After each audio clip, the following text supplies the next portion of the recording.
নদীর জলের মধ্যে আসে বান, টর্পেডো, টাইফুন, ঝড়, কাল বৈশাখীর দুরন্ত তুফান।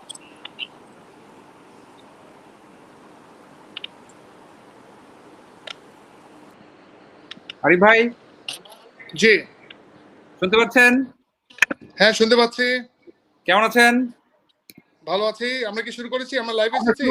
আমরা শুরু করেছি, আপনি কথা বলুন। শুভ সন্ধ্যা। আমার নাম আরিফার হোসেন। সবাইকে স্বাগত জানাচ্ছি আজকের অকশন ফর অ্যাকশনের আজকের পর্বে। আজকের পর্বটা আমাদের জন্য খুব চ্যালেঞ্জিং এবং একাধারে খুব এক্সাইটিং। চ্যালেঞ্জিং কারণ নিলাম বলতে যা বোঝায় আক্ষরিক অর্থে আজকে সেটাই হতে যাচ্ছে। একটা স্মারক কালেকশনের জন্য আমরা আজকে একত্রিত হয়েছি, তাও এমন একজন মানুষের জন্য যিনি কিনা আমাদের মাঝে নেই। আজকের এপিসোডটা গত 2 পর্বের মতো একদমই না। আজকে দেখা যাবে বাংলাদেশ আসলে প্রস্তুত নাকি আমাদের পাস্ট হিরোদের কালেক্টেবলস সংরক্ষণের ব্যাপারে। আজ যদি সফল হই তাহলে শুধু আজকের যিনি উইনার তিনি কিন্তু শুধু সফল বা জিতবেন না, আজকে বাংলাদেশ জিতে যাবে। আজকের পর তাহলে সৃষ্টি হতে যাচ্ছে একটা ইতিহাস। আমাদের প্রচুর আর্টিস্ট যারা মধ্যবিত্ত, ইনফ্যাক্ট বাংলাদেশের ম্যাক্সিমাম আর্টিস্টই কিন্তু মধ্যবিত্ত, তারাও একটু সাহস পাবে আজকে যদি বাংলাদেশ জিতে যায়। এটা অন্তত ভাববে যে জীবিত অবস্থায় বা হয়তো বা সেভাবে মূল্যায়ন না পেলেও মৃত্যুর পর একদিন না একদিন বাংলাদেশ ঠিকই মূল্যায়ন করবে। আর এই কারণে আজকের পর্বটা আমাদের জন্য তথা বাংলাদেশের জন্য খুব চ্যালেঞ্জিং আর এক্সাইটিংও বটে, কারণ আমরা নিজেরাও দেখতে যাচ্ছি আসলে বাংলাদেশে এই ধারাটা শুরু করার জন্য বাংলাদেশ প্রস্তুত নাকি। আজকে আমরা এমন একজন মানুষের মেমোরাবিলিয়া নিয়ে আসছি যিনি একাধারে কয়েকটা জেনারেশনের কাছে আইডল। উনি যেমন আমার মায়ের কাছে একজন হিরো, তেমনি আমার কাছেও একজন সুপার হিরো। কয়েকটা জেনারেশনের মানুষকে উনি কাঁপিয়ে কাঁদিয়ে কোনো এক ফাল্গুনের প্রথম দিন মাত্র 60 বছর বয়সে চলে যান। উনার ক্ষতি পূরণ হবার মতো মানুষ এখনো আমরা পাইনি। উনি একাধারে মঞ্চ, টিভি, সিনেমা সব পর্দায় কাঁপিয়েছেন। উনি এমন একজন ভিলেন ছিলেন যিনি কিনা কোনো নায়ককে যখন মারছে দেখা যায় তখন দর্শকরা উঠে হাততালি দিত। ড্রয়িং রুম থেকে শুরু করে সাধারণ শ্রমিক সবাই ওনার ভক্ত। এই কালজয়ী হুমায়ুন ফরিদির একটা বহুল ব্যবহৃত চশমা নিয়ে আজকে আমাদের পর্ব। আমরা ধন্যবাদ জানাতে চাই তার পরিবারকে, পরিবারের সকল সদস্যদেরকে আমাদের এই উদ্যোগের সাথে এগিয়ে আসার জন্য।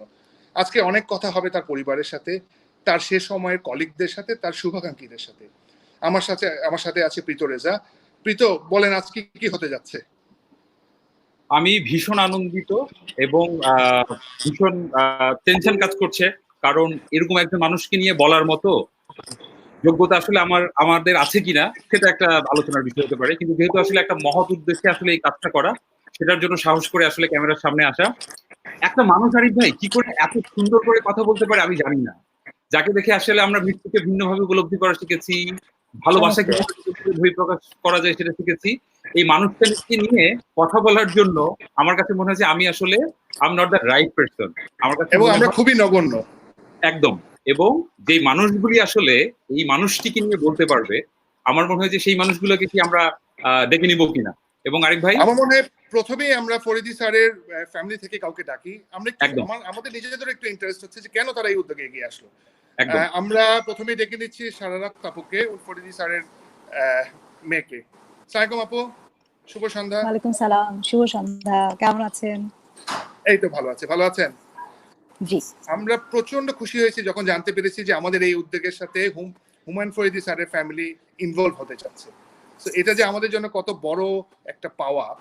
তো আপু আমাকে একটু ফ্র্যাঙ্কলি বলেন তো কেন মানে হঠাৎ করে কেন মনে হলো যে ফরিদি স্যারের কিছু একটা নিয়ে এই করোনার এফেক্টেড মানুষদের জন্য কিছু করা যায় কিনা? ধন্যবাদ প্রথমে আমাকে এই উদ্যোগের সাথে সংযুক্ত করার জন্য। তো খুব ফ্র্যাঙ্কলি বললে যদি বাবা বেঁচে থাকতেন তাহলে উনি হয়তো নিজেই এগিয়ে আসতেন এই উদ্যোগে বা যে কোনো উদ্যোগে এই মুহূর্তে দেশের মানুষের পাশে দাঁড়ানোর জন্য। তো যেহেতু উনি নেই, ওনার অনুপস্থিতিতে আমি যতটুকু সম্ভব আমার মনে হচ্ছে যেভাবে কন্ট্রিবিউট করা সম্ভব সেইভাবেই আমি চেষ্টা করেছি। তো সেই জায়গাটা থেকে মনে হচ্ছে এই উদ্যোগে ওনার নামটাকে জড়িত করার জন্য যদি ওনার একটা কোনো ব্যবহৃত জিনিস যদি দিয়ে আমরা এই উদ্যোগের সাথে সামিল হতে পারি, probably that would be the best. তো সেই জায়গা থেকে আসা। আমার না খুব ইচ্ছা ছিল স্যারের কোনো লাইটার পাওয়া যায় নাকি, ওটা কি আপনারা খুঁজে পাননি? লাইটার খুঁজে পাইনি তা না, লাইটার আছে, কিন্তু আমার মনে ছিল যে চশমাটা বোধহয় আরো বেশি চমৎকার। না আমি বলছিলাম যে প্রচুর ইনবক্স আছে আমরা স্যারের লাইটার নিব। চশমা ইজ অ্যামেজিং থিং। স্যারের লাস্ট কয়েকটা ফটোগ্রাফিতে স্যার ওই চশমাটাই পরে আছে এবং চমৎকার। থ্যাংক ইউ আপনাদেরকে। লাইটারের ব্যাপারে আমার একটা অবজেকশন আছে, সেটা হচ্ছে যে ধূমপান তো স্বাস্থ্যের জন্য ক্ষতিকর এবং নিঃসন্দেহে নিঃসন্দেহে বাবা ভীষণভাবে স্মোক করতেন, যেটা একদম মানে ওনার শেষের দিকে স্বাস্থ্য এত খারাপ হয়ে যাওয়ার পেছনে যেটা একটা মূল কারণ ছিল। তো এই লাইটারটা আমি কাউকে দিয়ে এই কাজে আর উৎসাহিত করতে চাই না, এই জন্য চমৎকার। লাইটারটা আমি দিব। মানে আমার ইনফ্যাক্ট মনে এই হয় যে এটা উত্তরটাই আমাদের দরকার ছিল। আমাদেরকে যারা ইনবক্স করছে তাদেরকে আমরা এই উত্তরটাই দিব। তা আপু, আজকে আমাদের প্রচুর কথা হবে। আমরা কোনো স্টোরিওটাইপ ম্যাগাজিন অনুষ্ঠানের মতো করতে যাচ্ছি না যে আপনার বাবার সাথে কি স্মৃতি মনে আছে, এই ধরনের কোনো টিপিক্যাল প্রশ্ন করব না। আমি চাচ্ছি আজকে একটু আড্ডা হোক, সেই গল্পগুলো উঠে আসুক যেখানে যে জিনিসগুলো আমরা অনেকে হয়তো জানি না। তো আমরা শুধু ফ্যামিলি মেম্বার না, আমরা চাচ্ছি ওই সময়ে স্যারের যারা খুব শুভাকাঙ্ক্ষী ছিল, কলিগ ছিল, ওদেরকেও একটু ডেকে আনতে। আমরা অনেক ভাগ্যবান, আজকে আমরা আফজাল হোসেন স্যারকে পেয়েছি। আমি আপনার মানে ওনাকে একটু লাইভে আনতে যাচ্ছি। স্যার আসসালামু আলাইকুম। আসসালামু আলাইকুম। শুভ সন্ধ্যা। শুভ সন্ধ্যা। আপনার এই শুভ লুকটা সন্ধ্যা। খুব ভালো কেমন আছেন লাগছে। সবাই? ধন্যবাদ। এটা আমার নিজের নয়, সবাই যে বন্দি দশায় রয়েছি এটার এই যে পরিবর্তনটা সেটা আকারে আকৃতিতে হয়েছে আর কি। স্যার এমনি সুস্থ আছেন? হ্যাঁ, এমনি ভালো আছি, এমনি ভালো আছি, অনেক ভালো আছি। স্যার আজকে আসলে আমরা কোনো প্রশ্ন করে উত্তর বের করবো এরকম কিছু না। আমরা চাই আপনার ভিতর থেকে প্রশ্নগুলো আসুক, অথবা আপনার ভিতর থেকে উত্তরগুলো আসুক, আপনার প্রশ্নের ভিতরে উত্তরগুলো লুকিয়ে থাকুক। তো আমরা দুটো একদম খুব প্রশ্ন না করলেই না, যেটা আমরা একটু রেডি করেছি আপনাকে just to kick off, if it's okay sir. আমরা পরিবারের কাছে জেনেছি যে আপনি ফরিদি স্যারের অন্যতম বন্ধুদের মাঝে একজন। তো আমরা আপনার কাছ থেকে এমন কিছু জানতে চাচ্ছি ফরিদি স্যারের ব্যাপারে যে আমরা আগে কখনো শুনিনি। যেমন হয়তো উনি কি রাগ করতেন, বা আদৌ রাগ করলে উনি কিভাবে নিজেকে সংযম করতেন, অথবা রাগ কি আদৌ করতেন, এই ধরনের ব্যাপারগুলো নিয়ে একটু যদি স্যার কথা বলেন। ধন্যবাদ এরকম একটা মহতী উদ্যোগের সঙ্গে আমাকে সম্পৃক্ত করবার জন্য। আর আরেক দফা ধন্যবাদ হচ্ছে এই যে আমি নিজে অভিনয় করি, কিন্তু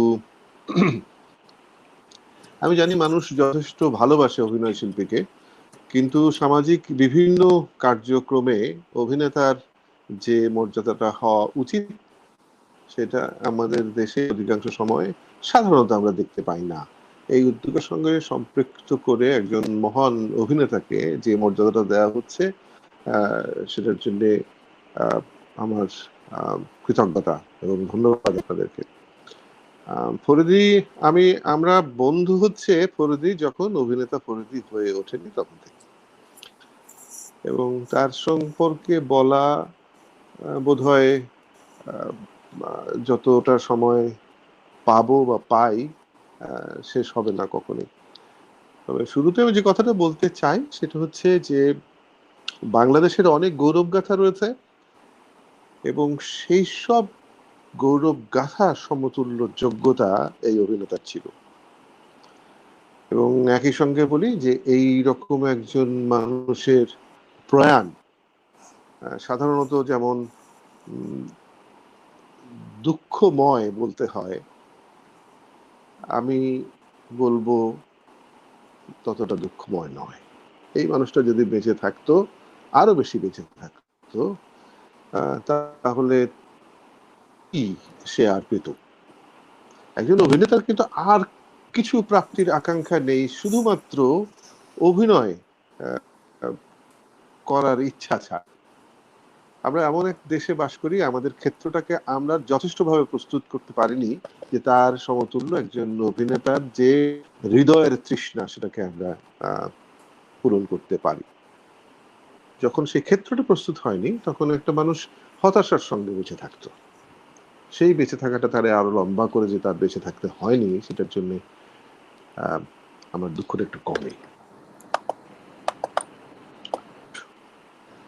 একটু বলে নিতে চাই, যখন আমাকে বলতে দিলে ওর প্রসঙ্গে আমি তো থামতে পারবো না, আপনারা আমাকে থামাবেন।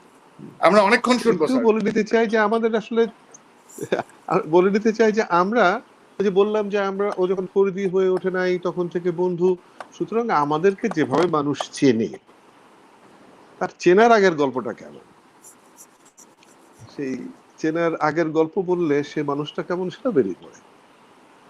আমি তখন মতিঝিল কলোনিতে একটা অ্যাপার্টমেন্টে থাকি, আমি ভাড়া করে থাকি। আমি কিছু আমাদের বন্ধু বান্ধবের মধ্যে আমি একটু উপার্জন করতাম, কারণ আমি ছবি আঁকি, ইলাস্ট্রেশন করতাম, বুক কভার করতাম, সুতরাং আমার উপার্জন ছিল। আর আমার নাটক করা বন্ধুদের অধিকাংশ কোনো উপার্জন ছিল না তখন। তখন কিন্তু টেলিভিশনে সবাই অভিনয় করে না, টেলিভিশন থেকে সবার এরকম প্রাপ্তিও নেই। শুধু ওই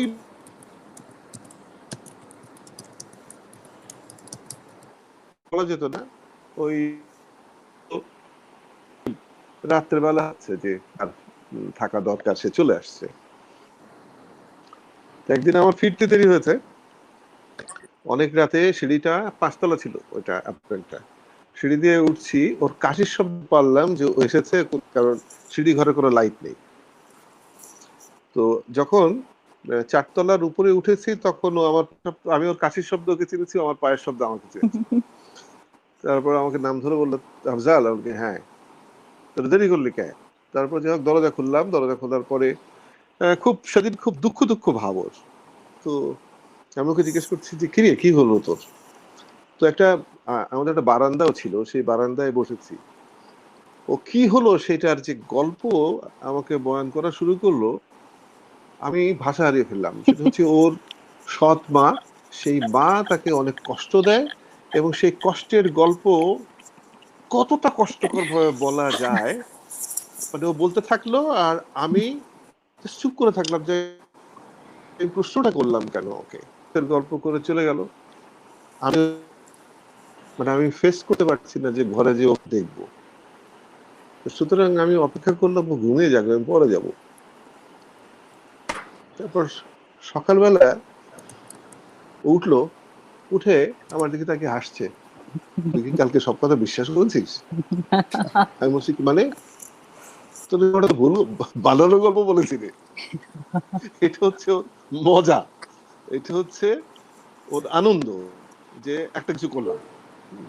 তো আমার মনে হয় এই গল্পের মধ্যে আমাদের জীবনযাত্রা তখন কিরকম ছিল আর মানুষ হিসেবে কিরকম ছিল সেটা একটা প্রাথমিক একটা ধারণা যারা শুনছেন দেখছেন তারা পেলেন। অন্য প্রসঙ্গে স্যার আমি একটু একটু কথা হোক, ইন্টারাপ্ট করি তারপর স্যার। না আমি আবার বলি। স্যার আমরা আরো অনেক গল্প শুনবো। আমরা যেহেতু বিড শুরু হয়ে গেছে, আমরা আমাদের ফার্স্ট বিডারকে পেয়েছি, ওকে দিয়ে আমরা একটু আনুষ্ঠানিকভাবে উদ্বোধনটা করতে যাচ্ছি আপনার অনুমতি নিয়ে স্যার। আমরা এই চশমাটার ফার্স্ট লাস্ট বিড শুরু করেছিলাম 1 লাখ টাকা দিয়ে। তো কিছুক্ষণ আগে আমাদেরকে একজন নাম প্রকাশের অনিচ্ছুক লোক ইন্টারেস্ট শো করেছে, এটার দাম বলেছে, কিন্তু উনি লাইভে আসতে চাচ্ছে না। ওনার এক প্রতিনিধি পাঠিয়েছে আমাদেরকে লাইভে এটা নিয়ে কথা বলার জন্য। তো আমরা প্রীত ভাই ইফিটস ওকে আমরা উন্মাদের নির্বাহী সম্পাদক অনিক খানকে আনতে যাচ্ছি, উনি ওই বিডারের হয়ে প্রতিনিধি করছে আজকে। অনিক ভাই আপনি কি আছেন? জি, হ্যালো, আসসালামু আলাইকুম। সবাইকে আসসালামু আলাইকুম। হ্যাঁ জি, আপনারা কি আমার কথা শুনতে পাচ্ছেন? একদম শোনা যাচ্ছে। অনেক ভাই আপনি যার হয়ে প্রতিনিধি করছেন উনি কেন ইন্টারেস্টেড এই চশমাটা নিয়ে, আমার খুব জানার আগ্রহ। আচ্ছা, এখানে শুরুতেই বলে রাখি যে আমি আসলে দুর্ভাগ্য যে আমি জিনিসটা নিতে পারছি না, কিন্তু আমি আমার এক বন্ধুর হয়ে প্রতিনিধিত্ব করছি, তিনি নাম প্রকাশে অনিচ্ছুক। তো তিনি মানে হুমায়ুন ফরিদী স্যারের বিশাল বড় ভক্ত তো বটেই, আমরা সবাই তার ভক্ত, কিন্তু সে হচ্ছে গিয়ে এটা জানার পর থেকে সে মানে আমি উন্মাদ পত্রিকায় কাজ করি, কিন্তু সে নিজেই উন্মাদ হয়ে আছে যে জিনিসটা তার চাই। হুমায়ুন ফরিদী স্যারের মানে স্যারকে স্পর্শ করেছিল যে জিনিসটা, সেই জিনিসটা সে নিজের কাছে রাখতে চায়, নিজের হাতে একবার স্পর্শ করতে চায়। তো এরকম একটা মানে ভালোবাসা থেকে উনি কিন্তু চাচ্ছেন এই জিনিসটা, চশমাটা। তো আমরা যেটা জানি, আমি কি একটু বিট করতে পারি এখন শুরু? শিওর, অলরেডি 1,05,000 টাকা অফার চলে এসেছে, আপনার কি বলার আছে? আচ্ছা, আমি এখন কত আছে? 1,25,000। আচ্ছা, আমি 1,35,000। আচ্ছা অনেক ভাই আপনাকে আমরা লাইনে রাখছি, আমরা আরেকটু অবজার্ভ করি, তারপর আবার আপনাকে যদি দরকার হয় আমরা ডেকে নিব। অনেক ভাই অনেক ধন্যবাদ। জি নিশ্চয়ই। আমাদের কারেন্ট বিড হচ্ছে এখন 1,25,000। আমাদের সাথে আরো অনেক ওনার শুভাকাঙ্ক্ষী জয়েন করেছে। আমরা চাচ্ছি প্রীত ভাই একে একে ওনাদেরকে যদি আমরা একটা সেটাই, মানে আমার মনে হয় যে পুরো বাংলাদেশ আসলে অপেক্ষা করছে এখন এই মুহূর্তটার জন্য, হয়তো ওনার সহকর্মীদের মুখ থেকে ওনার সম্পর্কে শোনার জন্য। আমরা একে একে করে আসলে নিয়ে নিতে চাই। আমরা অত্যন্ত লাকি যে আমাদের সাথে যুক্ত হচ্ছেন আফসানা মিমি। আমরা আরো পেয়েছি আমাদের প্রিয় শ্রদ্ধেয় তারেক আনাম স্যারকে, এবং আমরা আরো পেয়েছি আমাদের শ্রদ্ধেয় মিশা সওদাগর স্যারকে। তো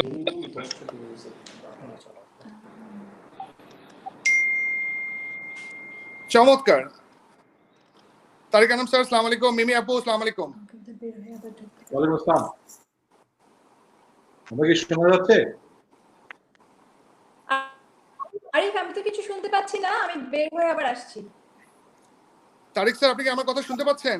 আমি শুনতে পাচ্ছি, তোমাকে শুনতে পাচ্ছ আমাকে? আমাদের এই লাইভের মজাটা হলো কি, আমরা এক একজন না এক এক জায়গা থেকে, শুধু ঢাকা শহরে এক এক জায়গা না, এক এক জেলা, আবার দেখা যাচ্ছে মাঝে মাঝে এক এক দেশ থেকে জয়েন করছি। সুতরাং এই কারণে লাইভে একটু খুঁটিনাটি প্রবলেম হতেই পারে। আমি আশা করি আপনারা আমাদের সাথেই থাকবেন। সারারাত আপু আপনি শুনতে পাচ্ছেন তো? শুনতে পাচ্ছি। তারিক আনাম স্যার আপনি শুনতে পাচ্ছেন? আমি শুনতে পাচ্ছি। আমি আপনাকে শুনতে পাচ্ছি না। অন্যরা কি শুনতে পাচ্ছে? আমি শুনতে পাচ্ছি। আসসালামু আলাইকুম চাচা। হ্যাঁ, ওয়ালাইকুম আসসালাম। কি অবস্থা, ভালো? জি।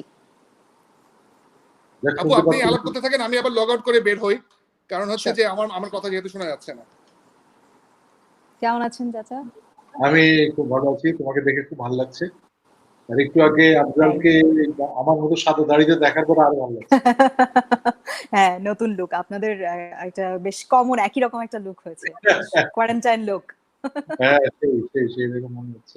আমার এটা অনেক আগের লুক, কিন্তু আফজালের এটা কোয়ারেন্টাইন লুক হবে, মানে কোভিড লুক। উনি কোভিড লুক। উনি যখন প্রথম আসলেন স্ক্রিনে আমি চিনতে পারিনি, কারণ আমরা তো বহুব্রীহি দেখছি এখন টিভিতে, তো আমার চোখে আফজাল আঙ্কেল ওই বহুব্রীহির সময় চেহারাটা ভাসছে, তো হঠাৎ করে আসার পর আমি বুঝতে পারিনি। আমিও সেদিন অনেক দিন পরে আফজালকে বহুদিন দেখে আমিও খুবই সেই আফজালকে দেখলাম, এরকম একটা অনুভূতি হয়েছে, সেই নায়ক আফজাল। তো আমাদের সময়কারই হচ্ছে হুমায়ুন ফরিদি, যাকে আমরা বলতে গেলে যারা অভিনয় করতাম তারা তাকিয়ে থাকতাম কখন হুমায়ুন ফরিদি নাটক হবে, এবং এই নাটকে হুমায়ুন ফরিদি কিভাবে করবে, কি দেবে। এবং সত্যি কথা বলতে কি এক ধরনের অদ্ভুত জেলাসিও তৈরি হতো, যে ও কি করে পারে, আমরা তো পারি না কেন। সুতরাং সেই হিসেবে খুব কষ্ট লাগে এখন যে ফরিদি নেই, এবং নেই মানে এই মুহূর্তে হলেও যে কি অস্থিরতা করতো এটা আমি কল্পনা করতে পারি। মানে কি করতো না, মানে কি করা যায়, একে ফোন করে ওকে ফোন করে তাকে ফোন করে অমুক হচ্ছে তমুক হচ্ছে, এটা বোধহয় ফরিদি হতো। তো সেই হিসেবে ওইটাও মিস করছি, যে এরকম একটি মুহূর্তে যে তোলপাড় করতো, কাউকে বোধহয় রাত্রেবেলা 3টার সময় তো ফোন করে বসতো, এই কি অবস্থা এখন কোভিড অবস্থা, হ্যাঁ তোমাকে তো করতে ওইটাই ছিল। ভালো উদ্যোগে এই ধরনের জিনিসগুলোকে একটা পর্যায়ে হয় কি, এই চশমা ব্যবহৃত জিনিস সব আস্তে আস্তে ভেঙে যায়, নষ্ট হয়ে যায়। এই চমৎকার উদ্যোগ যে নিয়েও একটা বেশ নিলাম করা হচ্ছে, এবং যেটা আমি ডেফিনেট প্রতিদিন নিজে থাকলেও করতো, নিশ্চয়ই কাজ করতো এইভাবে কিছু না কিছু, যে তার এই চশমাটা সামান্য, চশমার তো যে এখানে ব্যাপার না, দামের ব্যাপার না, এটা স্মৃতি বিজড়িত।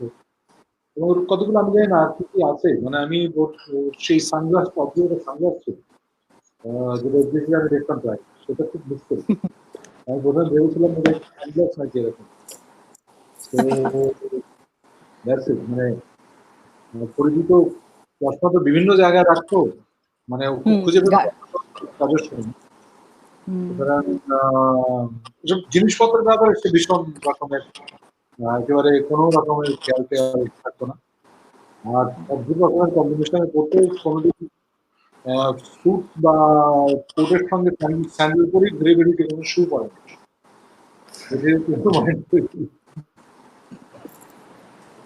তো আশা করি আমি আরো, মানে এইটা তো ঠিক চশমার দাম নয়, পরিধি করতো সেই অনুসারে আজকে একটা বিশাল বড় কাজে লাগবে, মানুষের কাজে লাগবে।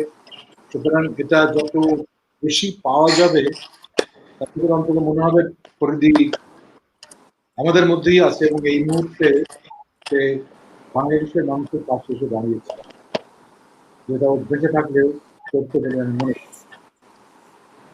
চমৎকার। এর মাঝে আমাদের মধ্যে খুব প্রিয় একজন মানুষ জয়েন করেছে, আমাদের মিশা সওদাগর ভাই। আসসালামু আলাইকুম ভাইয়া, কেমন আছেন? ভাইয়া কি শুনতে ওয়ালাইকুম পাচ্ছেন? আসসালাম। প্রীত ভাই, ওনার লাইনটা মনে হয় একটু প্রবলেম করছে। মিমি আপু, একটু আপনি নেট আছেন? প্রবলেম করছে কিনা বুঝতে পারছি। নেটওয়ার্ক বোধহয় একটু সমস্যা হচ্ছে। বিষয় ভাই, আমাদেরকে শুনতে পাচ্ছেন আপনি? আপনি ভালো আছেন? আমরা আসলে এক একজন এক এক প্রান্ত থেকে আসলে জয়েন করেছি, যাদের নেটের সমস্যা হচ্ছে। আমার মনে হয় যে আমরা যদি একটু লগ আউট করে আবার লগ ইন করি। ছাড়া তো আপনার কাছে একটা প্রশ্ন আসছে, দর্শকরা প্রচুর প্রশ্ন করেছে, ছোটবেলায় কিরকম বকা খেতেন বাবার কাছে, অনেকে জানতে চাইছে। বকা খাইনি আমি কখনো। বকা খাননি? হ্যাঁ, কিন্তু আমাদের প্রীত ভাই, আমি একটু জানিয়ে রাখি, এখন আমাদের বিড উঠে গেছে 145, 1,45,000। এবং সবচেয়ে মজার বিষয় যেটা লাগছে সেটা হচ্ছে একটা আই হসপিটাল চাচ্ছে এই চশমাটা নিয়ে সংরক্ষণ করার জন্য। So this is wonderful. একটা মানে দেখা যাক এটা আজকে আমরা কতদূর যেতে পারি।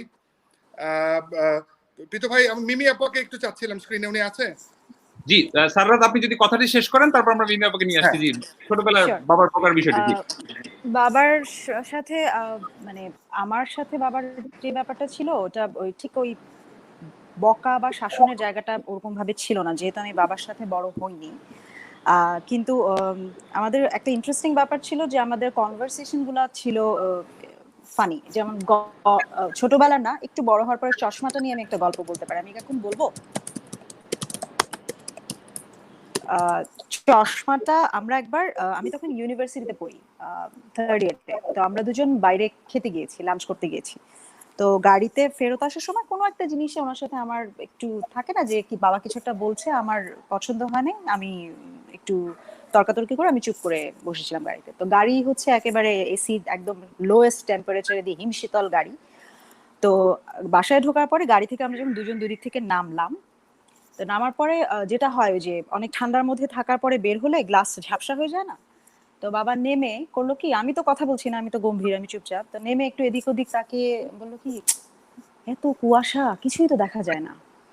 তো আমি একটু ঘুরে তাকালাম, তারপরে আমি বললাম যে তোমার চশমার কাজ খোলা হয়ে গেছে। তখন চশমাটা, ও আচ্ছা আচ্ছা, সেটাই তো, আমি তো আরো ভাবছি কুয়াশা কোত্থেকে আসলো। তো এটার পরে যেটা হলো যে আমি হেসে ফেললাম।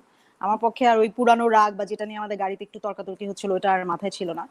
তো তারপরে এন্ড দেন আমরা বাসায় ঢুকলাম। তো এই ধরনের ছোটখাটো জিনিস হতো ওনার সাথে। আমি এরকম আরো কয়েকটা ঘটনা বলতে পারি। আর বকার ওরকম কখনো আমি আসলে ভাবে বকা খাইনি।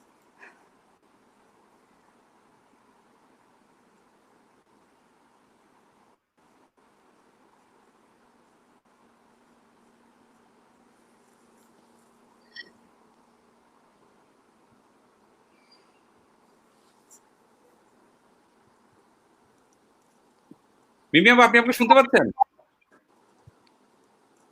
হ্যালো? হ্যাঁ, একটু পাচ্ছি। আমার এখানে নেট হ্যাঁ, একটু আমার নেট নেটওয়ার্কে খুব আজকে ডাউন। সমস্যা আমি বুঝতে করছে। পারছি না আসলে।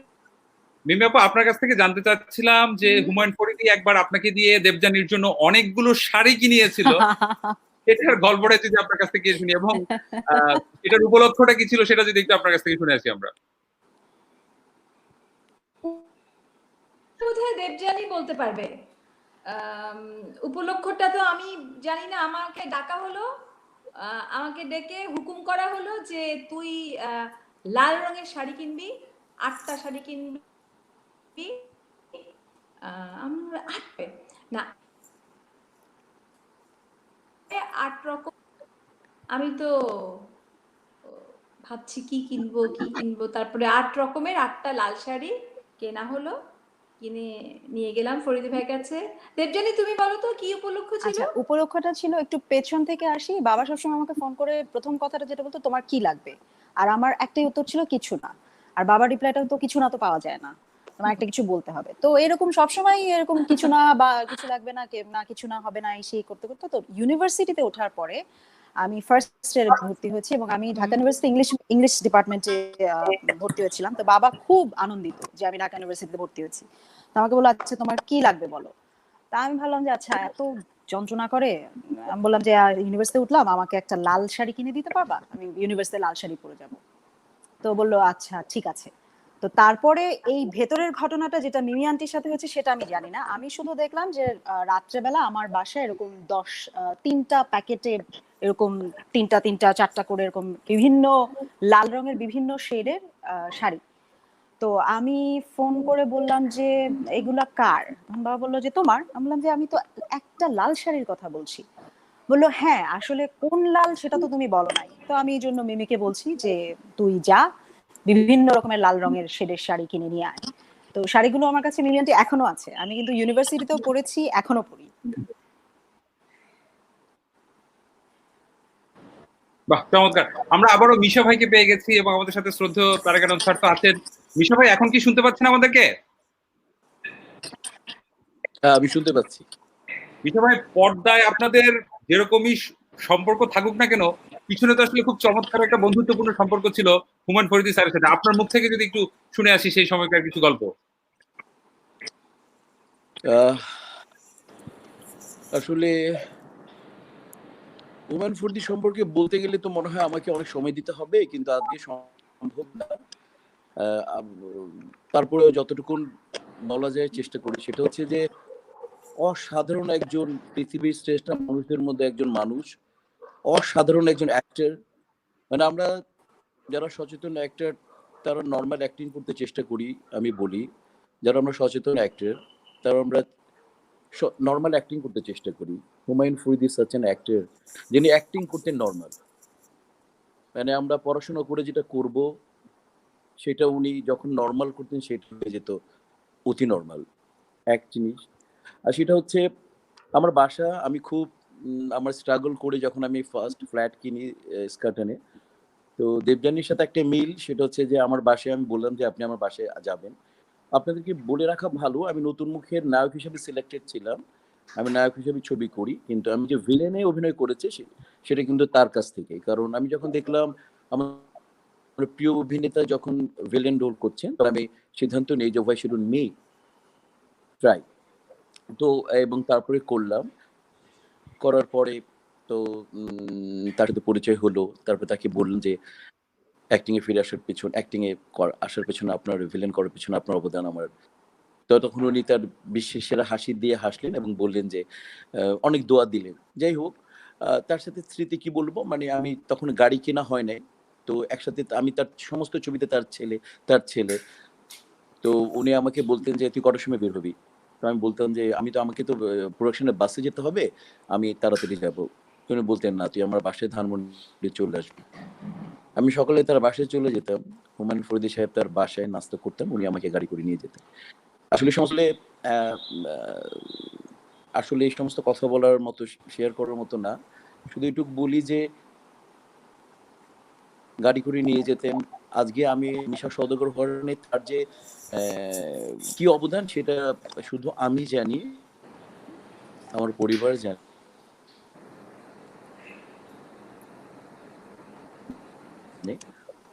আর যেটা বলছিলাম যে উনি আমার পূর্ণ থেকে যাবে, উনি আমার বাড়ি ছিলেন এবং উনি মিষ্টির দোকানে সমস্ত রকম মিষ্টি আমার বাসায় নিয়ে গিয়েছিল। মিষ্টি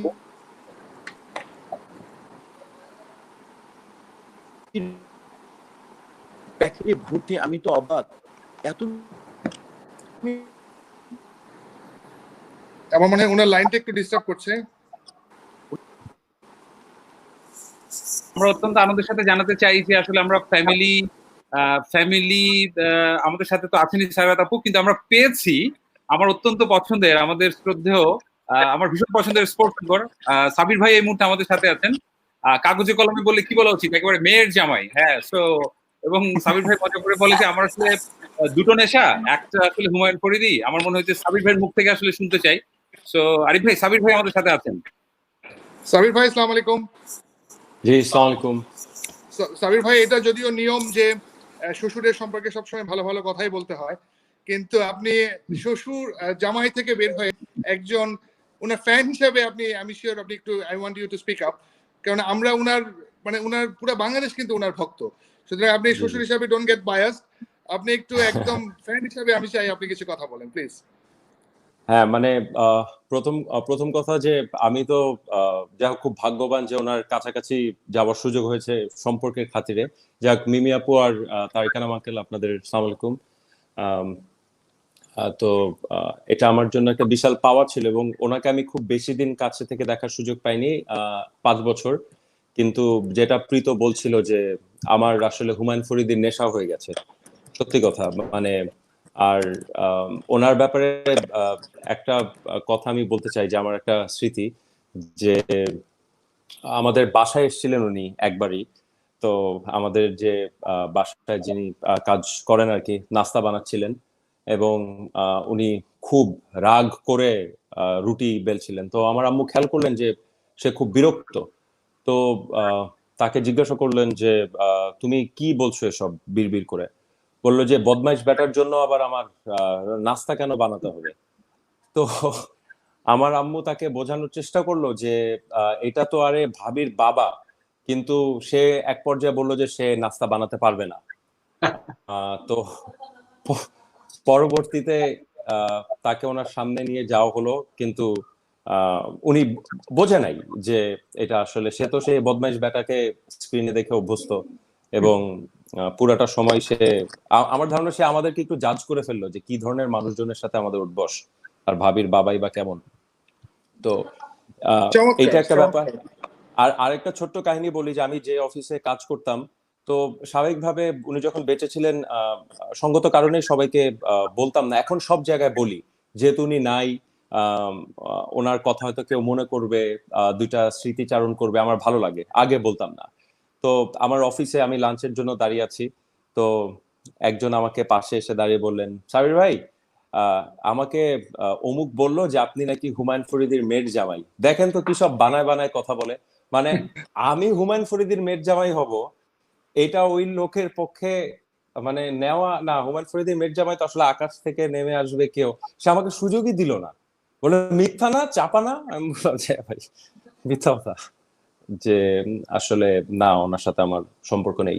তো আসলে এটা বলার যে ওনার অরাটা এরকমই ছিল আর কি, যে লার্জার দেন লাইফ একটা ব্যাপার। আর উনি মানে আমি তো বললাম যে আমি তো অত কাছ থেকে যতটুকু দেখেছি আর কি, যে ওনার মধ্যে একটু শো অফও ছিল, একটু কিং সাইজ ব্যাপারটা উনি পছন্দ করতেন আর কি, যে দেখাতে যে আমি হুমায়ুন ফরিদি।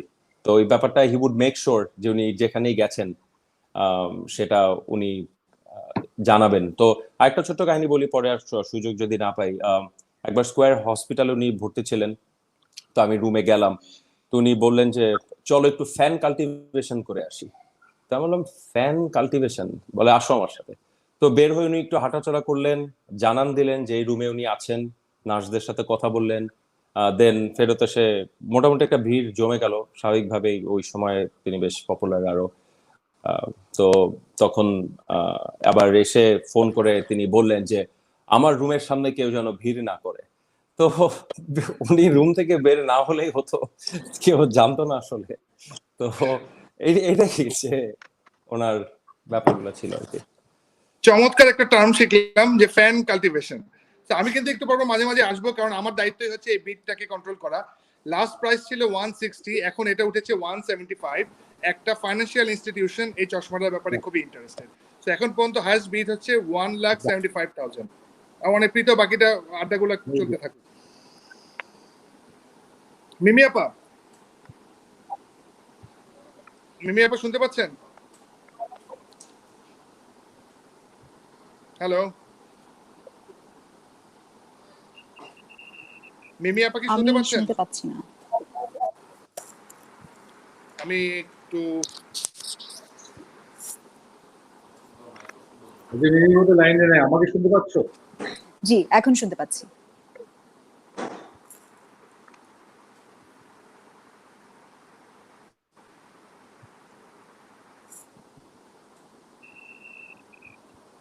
তারেক ভাই, আমরা যদি একটু আপনার কাছ থেকে শুনে আসি, যে আপনার সাথে ওনার সম্পর্কটা, পেছনের গল্পটা, অনেক গল্প তো আসলে আমাদের জানা হয়ে ওঠেনি, আজকে একটু আপনার কাছ থেকে জানতে চাই সেই সময়টার কথা। আচ্ছা, আমি দুটো কথা বলি এখানে। ও তো জামাই বললো যে ফ্যান কাল্টিভেশন, এটা বহু আগে, তখন অতটা হয়ে ওঠেনি। আমরা একদিন ওই যে ইস্কার্ডনের কফি হাউস ছিল একটা, আমির হক চৌধুরী সাহেবের কফি হাউস, যেখানে বসে গোলাম মোস্তফা সাহেব থেকে শুরু করে হাসান ভাই, সৈয়দ হাসান ইমাম, আরো অনেক নাটকের দিকপালরা বসে আড্ডা মারতো সন্ধ্যাবেলা। ওখানে আমি আর ফরিদি একদিন বসেছিলাম, একেবারে ইয়াং তখন, মানে টেলিভিশন পর্দায় বেশ ইয়ে হচ্ছে। হঠাৎ করে কতগুলো মেয়ে যাচ্ছে রিক্সায় করে, তখন রিক্সা চলতো আর কি রাস্তা দিয়ে।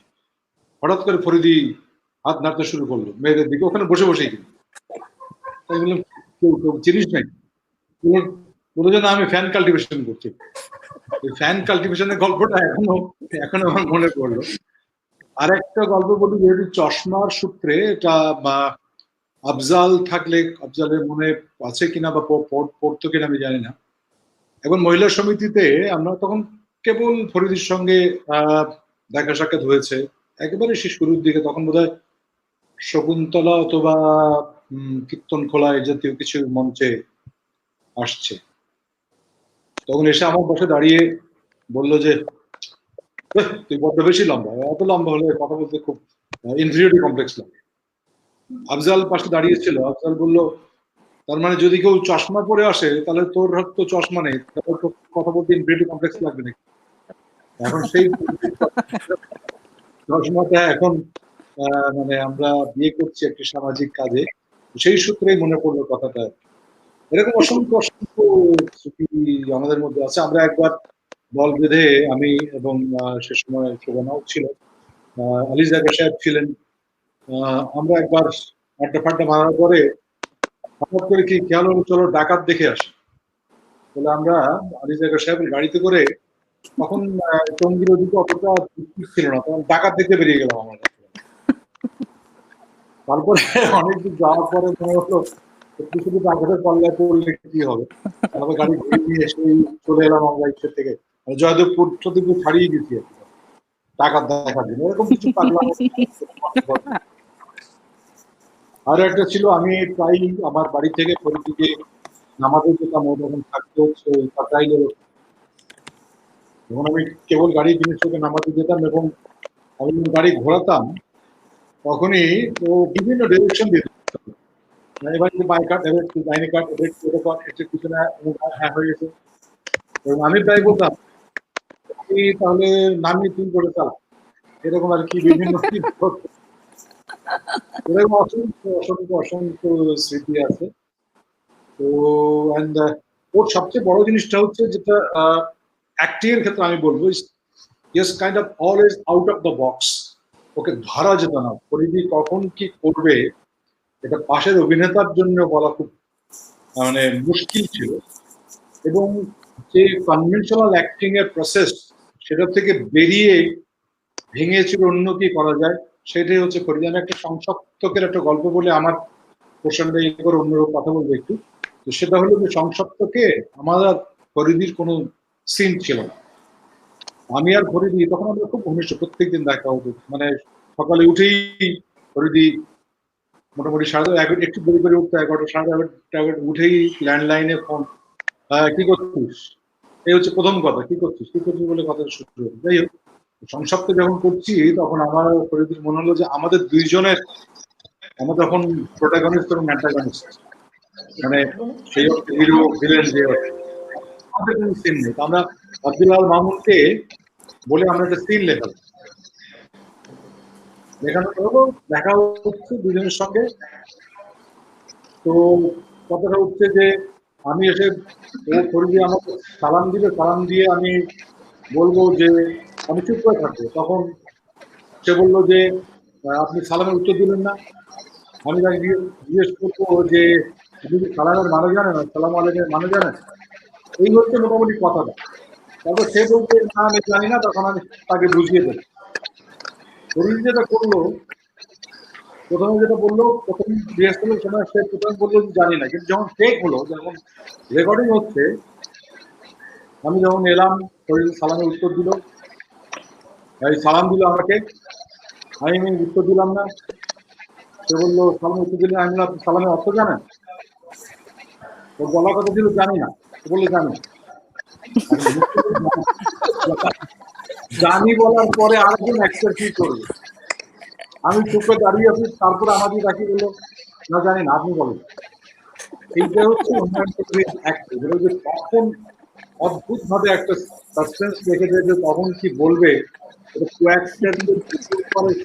Very difficult. That was Humayun কবিরের অ্যাক্টিং এর স্টাইল। ইমিডিয়েট, যেটা মাথার মধ্যে আসে, যেটা অ্যাক্টিং এর সবচেয়ে বড় বিজ্ঞান, whatever you do it immediate, সেইটাই অ্যাক্টরকে লাইভ দেয়। তো ফরিদির এই কারিশমা বোধহয় আমাদের এখন অনেক অ্যাক্টরের নাই। আমি রিসেন্টলি যখন ওই অ্যাক্টর বিশেষ করে ইরফান খান যখন মারা গেছেন, তখন আমাকে মনে হচ্ছিল আমাদের এরকম অ্যাক্টর ছিল যারা ইনফর্মটু মোর এনার্জি, তারা অ্যাক্টিংটা করতে পারত। তো এখন নিলাম তো হোক, আরো মানুষ কথা বলুন, মানুষ। আমি একটু আবার একটু বিডের একটু আপডেট দিতে চাই আমরা। প্রীত ভাই চোখে আমি একটু ফ্লোর পাবো? হ্যাঁ প্লিজ, আপনি আপডেটটা দেন। এর মধ্যে আমার সাথে একটা সারপ্রাইজ আছে, আমি একটু শেয়ার করতে চাই। আগে আপনি আপডেটটা দিন।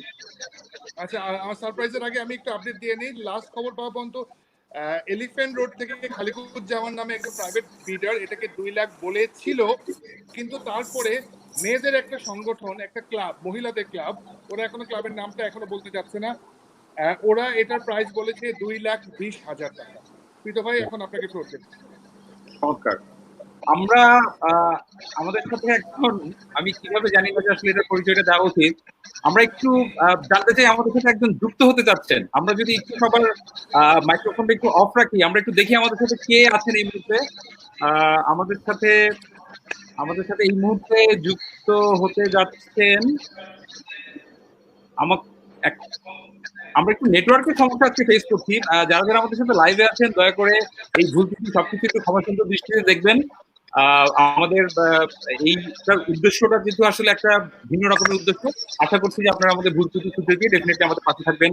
আমরা মিমি আপার কথা মিস করছি, আমরা মিশা সওদাগর ওনাকে অনেকক্ষণ ধরে চেষ্টা করছি। মিশা ভাই বারবার ধৈর্য ধরে বারবার আসছেন। আমরা আশা করছি যে এখন বোধহয় আমরা মিশা ভাইকে শুনতে পাবো। মিশা ভাই, আপনি কি আমাকে শুনতে পাচ্ছেন?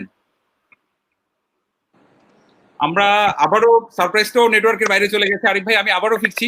নিশ্চয়ই আমরা এই আড্ডাটার একটু চলতে থাকুক। মিশা ভাই বোধহয় শুনতে পাচ্ছে আমাকে। মিশা ভাই,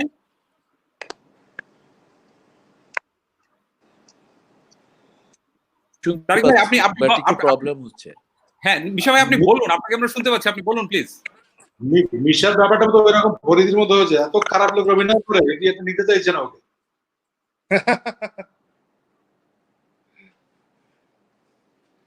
প্রীত ভাই, আমরা আপনার সারপ্রাইজটার জন্য অপেক্ষা করছি। প্রাইস এখন 2,20,000 থেকে 2,35,000 উঠেছে। ওয়াও।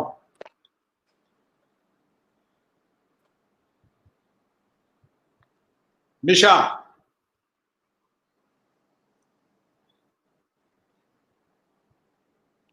আমার মনে হয় সারাত আপু আপনি শুনতে পাচ্ছেন এবং তারিক আনাম স্যার মনে হয় শুনতে পাচ্ছে।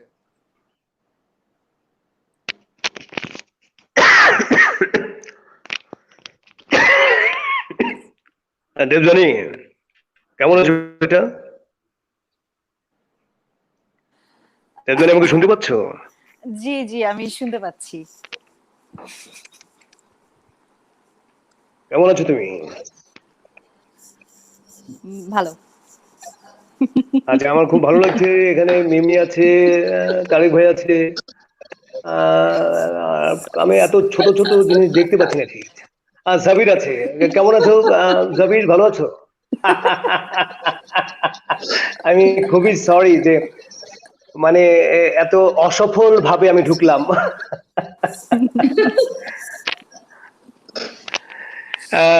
কেমন আছেন সবাই? সাবির, কি খবর? আমার মেয়েটা কেমন আছে?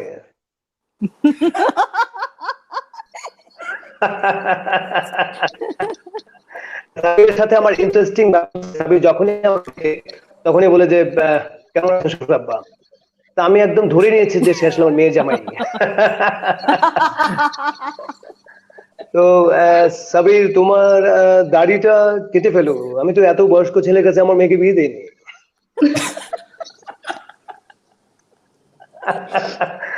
তবে তারিক ভাই দাড়িটা যে এত পেকে গেছে, এটা আসলে কালারটা যদি আগে নাও করতো তাহলে আগেও বোধ এতটাই ছিল নাকি? তারিক ভাই, সবাই কিন্তু আমারটা তো কম, আফজালকে দেখলে আরো অবাক হয়ে যেত। আমি আফজল ভাই যে এটা যে আফজল ভাই ছিল এটা আমি এখন বুঝলাম।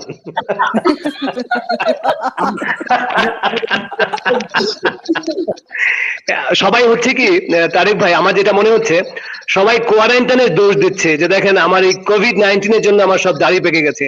আসলে এই দাড়ি কিন্তু 10 বছর আগেই পাকা। সো এখন যেহেতু কালার পাওয়া যাচ্ছে না, এখন কালারের জন্য বাইরে যেতে হচ্ছে। তো আমরা এই দোষটা দিয়ে দিতে পারি যে কোভিড-19 এর জন্য আমাদের এই কালার, এই জন্য কিন্তু আজকে মিশা ভাই দাড়ি রেখেই আসেন নাই, এই রিস্ক নেন নাই।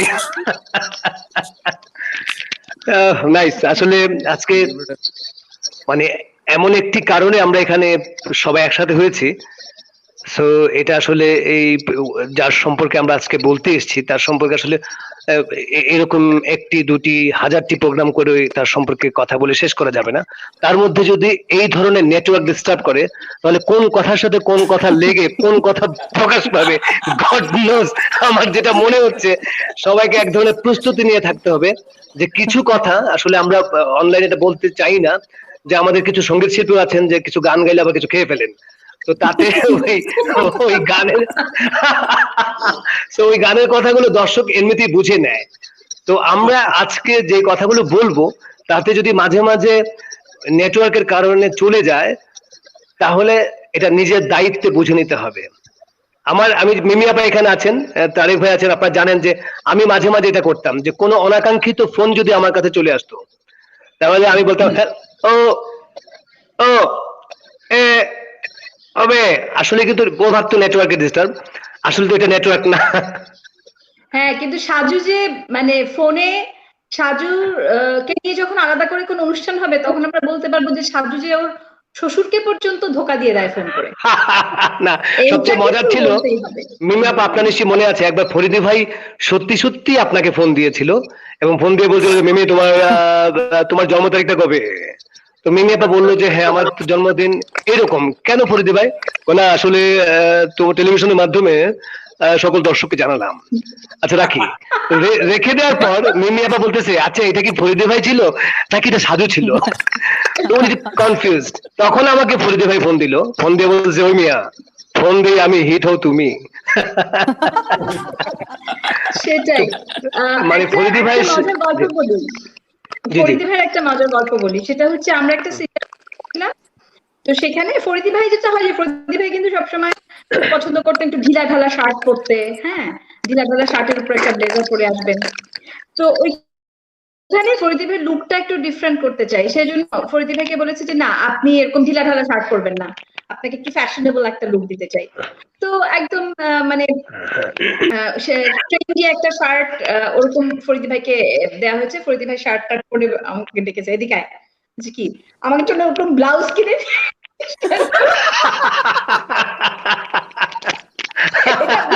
আমি হাত উঠাবে আমার শার্ট উঠেছে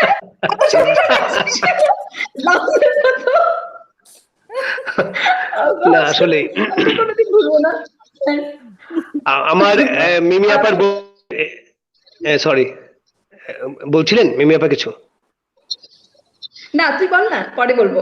না আমি বলছিলাম যে একবার ডলস হাউসের শুটিং এর সময় আমাদের তো অনেক মজার মজার ঘটনা থাকে। তো ওই শুটিং চলাকালীন আমার শুটিং ছিল একবার কক্সেস বাজারে।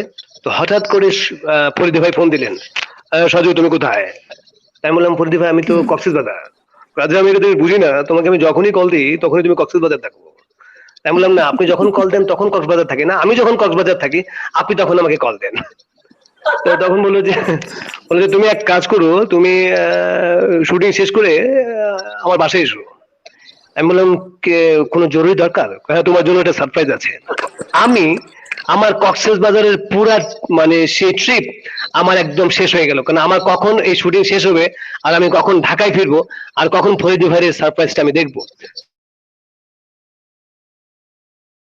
আমার আর শুটিংটা শেষ করে আমি ঢাকায় ঢাকায় নেমে আমি যখন নিজের বাসায় না গিয়ে আমি ডিরেক্ট ফরিদি ভাই বাসায় গেলাম। তো যাওয়ার পর ফরিদি ভাই বলতে যে তুমি আসছো? আমি বললাম যে আসছি বলতে আমি এখনই কক্সবাজার থেকে আসলাম। কি ব্যাপার ফরিদি ভাই? বলছে দাঁড়াও। তারপর রুবেল ছিল তো না শাহিন ছিল, বলছে শাহিন ওই খামটা নিয়ে আসো। তো একটা ব্রাউন পেপার দিয়ে মোড়ানো একটা প্যাকেট নিয়ে আসলো। তা আমি প্যাকেটটা দেখে বলতে, প্যাকেটটা তুমি খোলো। আমি প্যাকেটটা খুললাম। প্যাকেটটা খোলার পর দেখি ডলস হাউসে বসে বসে আমি টুকটুক করে ফরিদ ভাইয়ের একটা ছবি এমনি আঁকছিলাম। মানে এটা থাকে না যে কথা বলছি একটা আঁকি, মোটেও ফরিদ ভাইয়ের মতো যে হয়েছে তা না, তার ক্যারেক্টারটা পাওয়া গেছে। এটা উনি সুন্দর করে বাধাই করে উনি এটা বাহ, নিয়ে আসছেন। আমি বললাম, ফরিদ ভাই আপনি এই ছবিটা কেন বাধাই করলেন? আমি আপনাকে একটা ভালো ছবি এঁকে দেবো। বলছে, দেখো সাজু, এই ছবিতে তোমার ইমোশনটা আছে, আর যখন তুমি খ্যাপের কাজ করবা তখন এটা ইমোশন থাকবে না। কি তারপর উনি সুন্দর আমাকে একটা, কথা। কি সুন্দর কথা, মানে তারপর উনি আমাকে বললো যে তুমি কি বাসায় যাবে এখন? আমি বলছি কেন? তাহলে আমার সাথে চলো। তো ওনার সাথে আমি বের হলাম। উনি আমাকে নিয়ে গেলেন ওয়াসিম ভাইয়ের তো একটা ফাস্টফুডের দোকান ছিল, সেখানে একটা সাবমেরিন বার্গার খাওয়ালো। এত বড় বার্গার খেয়ে আমি মোটামুটি 2 দিন আমার খাওয়া হয় না আর। ফরিদি অসংখ্য ভাইয়ের স্মৃতি ফরিদি সাথে ভাইয়ের সাথে। ফরিদি ভাইয়ের সাথে অসংখ্য স্মৃতি। ফরিদি ভাই, ও ফরিদি ভাই একবার আমাকে একবার ঈদে আহ, খামে করে 10,000 টাকা সালামি দিল, ঠিক আছে। এরপর তো ভাবছি যে সব ঈদেই পাবো, আর কোনো ঈদে কিন্তু পাইনি। ফরিদি ভাই এরকম করে মজা করতে ভালোবাসতেন। আরেকটা হলো ফরিদি ভাই, এটা এটা একদম শেষের দিককার কথা। ফরিদি ভাই সাথে একটা কাজ করছিলাম আমি, সিরিয়াল পৌষ ফাগুনের পালা। তো ওইটাতে ফরিদি ভাইয়ের সাথে 3টা সিরিয়ালে কাজ করেছি, এবং সবাই বলতেন যে ফরিদি ভাই ওই যে শুটিং এর সময়টা একটু লিমিটেড উনার, সেই সময়টাতে ফরিদি ভাইয়ের সাথে কাজ করা অনেক কঠিন। আমি ফরিদি ভাইয়ের সাথে কাজ করেছি এত আরাম করে, আমার কোনোদিন মনে হয়নি যে ফরিদি ভাই বলতেন, এই আমি কিন্তু আসবো 12টায়, আমাকে কিন্তু সন্ধ্যা 7টায় ছেড়ে দিবি। আচ্ছা ঠিক আছে, ভালো কথা। কিন্তু যেদিন আমার মনে পড়ে, যেদিন উত্তরাতে প্রচুর লোডশেডিং হলো এবং আমাকে রাত 1টা পর্যন্ত শুটিং করতে হলো, সেদিন কিন্তু ফরিদি ভাই দিব্যি আরাম করে সেটে 1টা পর্যন্তই সুন্দর করে শুটিং করলেন। একদম আমাকে বললেন না যে আমার তো তাড়া আছে, আমি বাড়িতে যাব, এরকম। তো ফরিদি ভাই আসলে খুব অন্যরকম একটা মানুষ ছিল। তার কাছে আমি যে কোনো আবদার করতে পারতাম।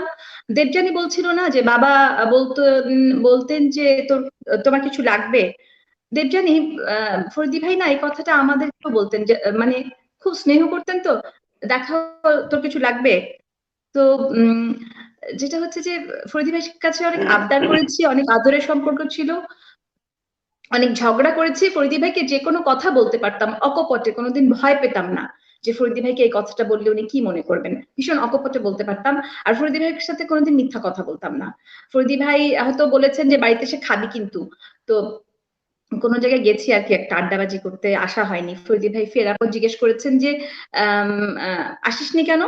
তো একটা বানিয়ে এক্সকিউজ দিব, এটা কোনোদিন মনে হয়নি। কারণটা হচ্ছে যে ফরিদি ভাইকে গিয়ে বলতাম যে ফরিদি ভাই আপনি কিন্তু আমাকে জিজ্ঞেস করবেন না, কারণ জিজ্ঞেস করলে কিন্তু আমাকে বানিয়ে মিথ্যা কথা বলতে হবে, আমি কিন্তু আপনার সামনে মিথ্যা কথা বলতে পারবো না। না, আপনি তো এমনিতেও মিথ্যে কথা বলেন না।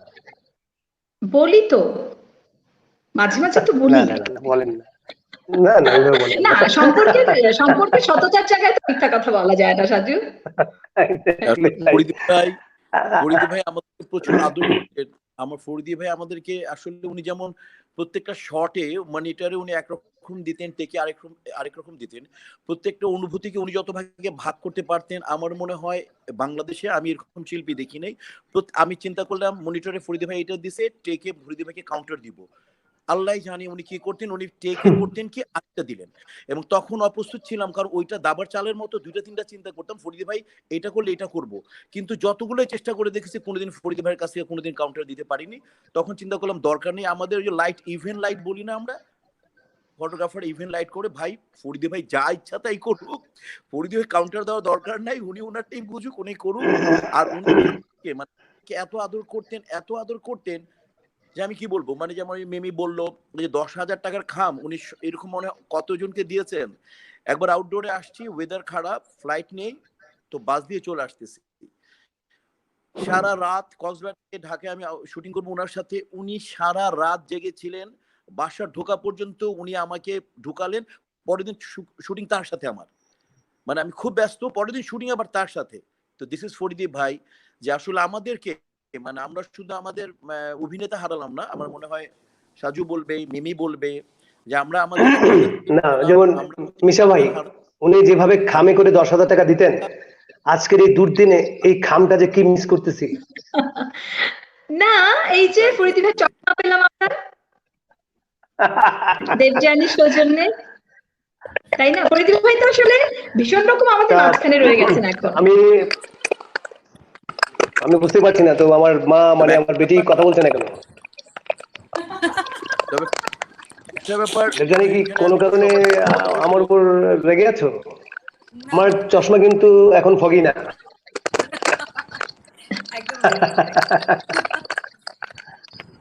আমি একটু ইন্টারেক্ট করতে যাচ্ছি দুটো বিষয়ের কারণে। এখন পর্যন্ত কারেন্ট বিল উঠেছে 1,80,000। উনি নাম প্রকাশ করতে যাচ্ছেন না, কিন্তু আমরা ফোনে এটা ভেরিফাই করেছি। আরেকটা সারপ্রাইজ হচ্ছে আমাদের সাথে আছে ইরেশ জাকির ভাই। উনি ফরিদি স্যারের মৃত্যুর আগে বেশ কিছু সময় ওনার সাথে খুব ক্লোজলি ছিল, ওনার কিছু ভিডিও তোলা আছে। আমরা একটু ইরেশ ভাইকে সামনে আনতে যাচ্ছি। ইরেশ ভাই,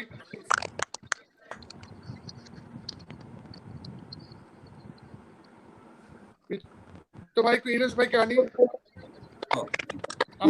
আমাকে কেটে দেন। বলো। বাহ, হ্যাঁ আমি আবারও প্রবলেম এরকম। ইরেশ ভাই, ইরেশের সবচেয়ে মজা হচ্ছে কি ইরেশ কখনো নিচের দিকে তাকায় না, সবসময় উপরের দিকে তাকায়, ওর ক্যামেরাটা সেই জন্য উপরে। হ্যাঁ তোমার তোমার তোমার ভীষণ সবসময় উপরের দিকে।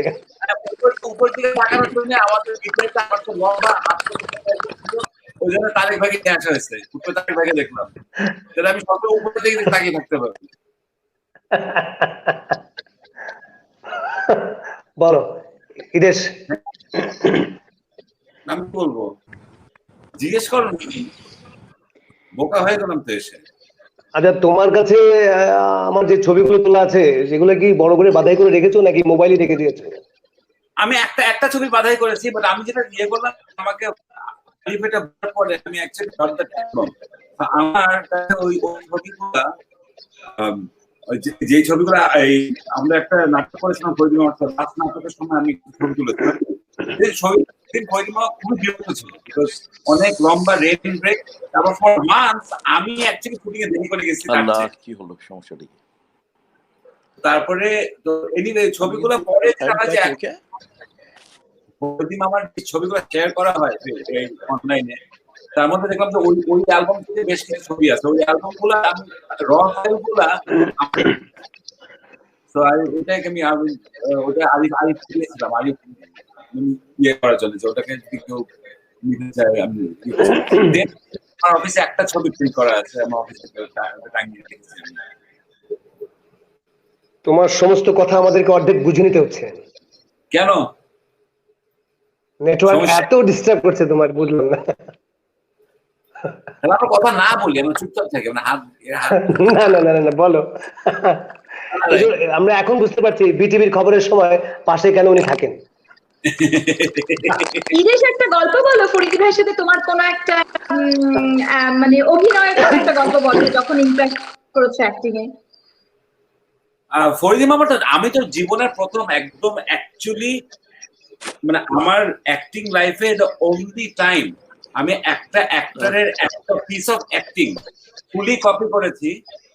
নর্মালি কি করে আমরা প্রভাবিত হই বিভিন্ন অ্যাক্টর দ্বারা, যাতে এদের বাচন ভঙ্গি বা এটা সেটা, কিন্তু আমার প্রথম নাটক অ্যাকচুয়ালি ফরিদি মামা একটা আজ একদিন হঠাৎ একটা ইয়ে করেছে, চায়ের কেটলি ধরতে গেলে ও করে গরম লাগে, ওই জিনিসটা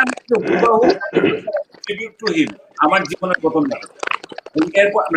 আমার মনে থাকা আমার কখনো কোনো অ্যাক্টরকে একদম অ্যাক্টরের কোনো স্পেসিফিক অ্যাক্টিং বা কোনো স্পেসিফিক সিন আমি কখনো কপি করিনি। That was the only time. Faridi মামার বেস্ট গল্প তো হচ্ছে ডিনারেরটা। কোনটা? রাতের বেলা ফোন করা, হ্যাঁ সবার সাথে রাতের বেলা ফোন করতো আর কি, শেষে এবং অনেকক্ষণ ধরে গল্প করতো। আচ্ছা ইরেশ, ইরেশ তুমি তুমি তুমি দিনার হও, আমি ফরিদি ভাই হই। হ্যাঁ আচ্ছা দিনা তুমি কি করছো? হ্যালো দিনা, তুমি কি জেগে আছো? হ্যাঁ বলেন। Very good. কিরে আমিও তুই দেখে কি আছি। ক্যামেরায় আয়, তোকে দেখতে পাচ্ছি না। হয়ে গেছে। হ্যাঁ আচ্ছা দিনার, তোমার বাঁ পায়ের উড়োতে একটা কাঁটা দাগ আছে তাই না? না তো ফরিদি ভাই, আমার তো এরকম কাটা দাগ নেই। তোমার বাঁ পায়ের উড়োতে একটা কাঁটা দাগ আছে, তুমি চেক করে দেখো। ফরিদি ভাই আমি চেক করবো, চেক করতে হবে তো প্যান্ট খুলে দেখতে হবে। না না, সেটা দেখো তুমি। ফরিদি ভাই, কাঁটা দাগ পেয়েছো? আমি বলছি আমার নাই, আমার কোনো দাগ নেই আমার প্যান্টে। তুমি একবার ভালো করে চেক করে দেখো, তুমি কাঁটা দাগটা আছে তুমি জানো না। আমি দেখি নাই ফরিদি ভাই, আমার কোনো দেখছো তোমার সাথে আমার কত মিল, তোমারও কাঁটা দাগ নাই ওই জায়গায়, আমারও নাই।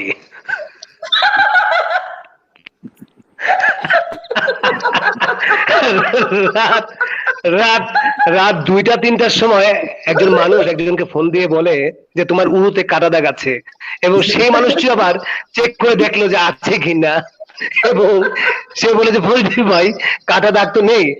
দেখো তোমার সাথে আমার কি অদ্ভুত মিল, তোমারও কাঁটা দাগ নেই, আমারও নেই। আমার সাথে মাঝে মাঝে যেটা হতো, উনি রাতের বেলা ফোন দিয়ে একবার আমাকে থেকে একটু পরে ফোন দেয়, বন্ধু জয় সাজু।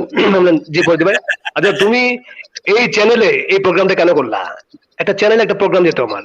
আমি বলছি আমি করেছিলাম ফরিদি ভাই, এটা ওই অনেক আগের, রিপিট করছে, আচ্ছা রাখি। আবার একটার সময় ফোন দিচ্ছে, হ্যালো জি আসসালামু আলাইকুম ফরিদি ভাই, আচ্ছা প্রোগ্রামটা তো এখনো দেখাচ্ছে, বলেন কি?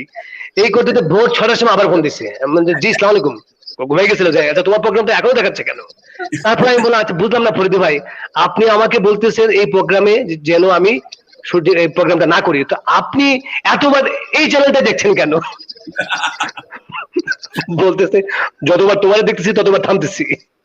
তো উনি মাঝে মাঝে, এবং মানে কিভাবে কখন উনি কি বলে আমাদেরকে বিস্মিত করে দেবেন, মানে একটা মানুষ, আমার মনে হয় যে একটু আগে তারিক ভাই বলছিলেন যে তাকে প্রেডিক্ট করা যায় না, আমার কাছে মনে হয় সে জানে কি করে মানুষকে বিস্মিত করে দিতে হয়, মানে এমন কিছু করবেন, আমরা বলি না শিল্পে বিস্ময়ের একটা প্রেজেন্স লাগে, এবং ওই বিস্ময়টা উনি ভীষণ ভাবে দেখাতে পারতেন। আমরা অ্যামেজ হয়ে যেতাম যে জিনিসটা উনি করতেন এটা যে পৃথিবীতে আর কেউ করেনি তা না, কিন্তু উনি কিভাবে এখন এই মুহূর্তে করে ফেললেন সেটা আমরা ভাবতে অবাক হতাম। এবং এই টাইমিংটা উনি আমাকে একদিন বলেছিলেন।